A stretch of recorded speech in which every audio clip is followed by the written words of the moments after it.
He was the man who could have been a king, but chose not to be, a general, a revolutionary, and the first leader of a fragile new nation. In a world ruled by monarchs and empires, George Washington stood apart. He led an army of farmers against the greatest military power of the 18th century, and won.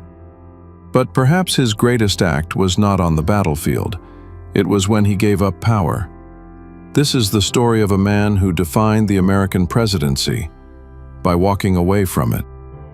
George Washington was born on February 22, 1732, in Westmoreland County, Virginia, one of the 13 British colonies in North America.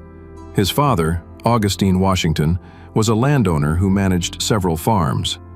The family was considered respectable in colonial society, though not among the wealthiest. George was the first child from his father's second marriage, and he spent his early years in a quiet, rural environment near the Potomac River. As a boy, he helped with household and outdoor tasks, spent time riding horses, and received basic education in reading, writing, and arithmetic from local tutors. He grew up in a world of routines, land management, and early expectations, where boys were often prepared from a young age to take on responsibility. In 1743, when George was only 11, his father died unexpectedly. This event changed the course of his life. His father had planned to send him to England for a formal education, just as he had done for his older sons. But after his death, that path was no longer possible. The family could no longer afford such plans. George remained in Virginia, where he turned toward practical learning. He studied surveying and mathematics and became a confident horseman. Those who knew him described him as quiet, serious, and reliable, someone who carried out his duties without complaint. These early years, shaped by loss and rising responsibility, helped form the character of a man who would later lead a nation through war and peace. In his late teens, George Washington entered a new chapter of his life, one that took him beyond the quiet routines of rural Virginia. In 1749, at just 17 years old, he was appointed the official surveyor of Culpeper County. It was more than a title, it was a practical education. He spent months navigating the forests and hills of the frontier, learning geography, endurance, and independence. But Washington was also ambitious. He saw military service as a path to advancement. In 1753, tensions between Britain and France were growing. Both nations claimed the Ohio River Valley, a vast region considered vital for trade and settlement. The governor of Virginia needed someone reliable to deliver a message to the French, a formal request to leave the disputed area. Washington, just 21, accepted the mission. He traveled hundreds of miles through winter terrain, met with native leaders, took notes, and observed French positions. When he returned, his detailed report was praised by colonial authorities. Encouraged by this success, he was given command of a small expedition the following year. In 1754, he led a group of Virginia militiamen into the contested territory.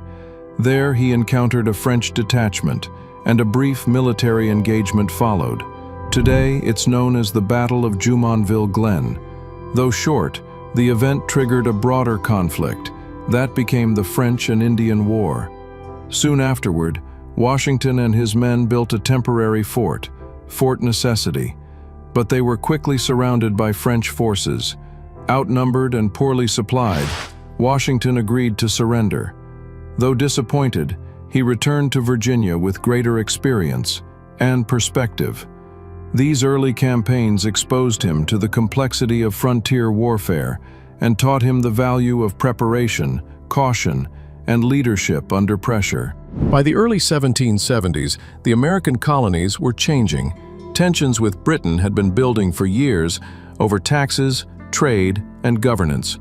Washington, now in his 40s, was a respected landowner and former officer, known for his discipline and strong presence. Though cautious by nature, he supported calls for colonial rights. In 1774, he was elected as a delegate to the First Continental Congress in Philadelphia. A year later, open conflict erupted at Lexington and Concord. The colonies were at war and needed leadership. In June 1775, Congress unanimously chose George Washington as Commander-in-Chief of the Continental Army. He accepted without pay and soon took command near Boston, where colonial militias had surrounded British forces. Washington faced enormous challenges. The army was poorly trained, short on supplies, and divided by regional loyalties. Yet he brought order and resolve. Over the next 8 years, he would lead American forces through defeat, retreat, and eventually, victory. But at the beginning, nothing was guaranteed.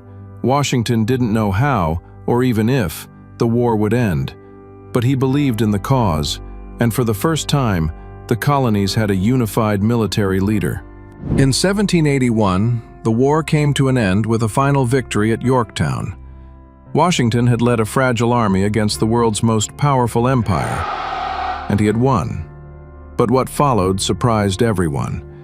In 1783, instead of seizing power, Washington resigned his military command and returned to Mount Vernon, his home in Virginia, as a private citizen. Around the world, most leaders ruled for life. They held on to power at any cost, but Washington walked away. That decision made him more than a general. It made him a symbol. In 1787, he was called upon once again, this time to help shape a new government. He presided over the Constitutional Convention in Philadelphia and helped guide the structure of the United States.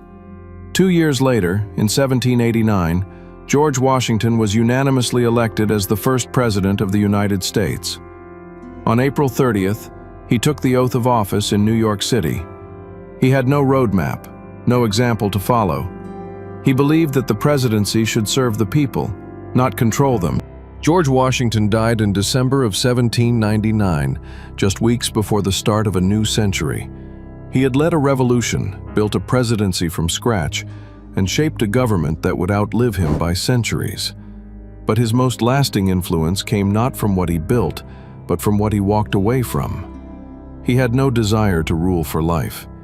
In a time when power was almost never given up voluntarily, Washington made it look simple. He understood something few others did, that true leadership isn't about holding on, it's about knowing when to let go. His decision to step away helped define the very idea of democratic transition, and the example he left would guide future generations far beyond his own time. Today, his legacy is everywhere, in the laws, in the limits on power, and in the quiet respect that comes with responsibility. He wasn't perfect, he made mistakes, but he never claimed to be more than a man. He lived through war, politics, and change, and saw the cost of all three.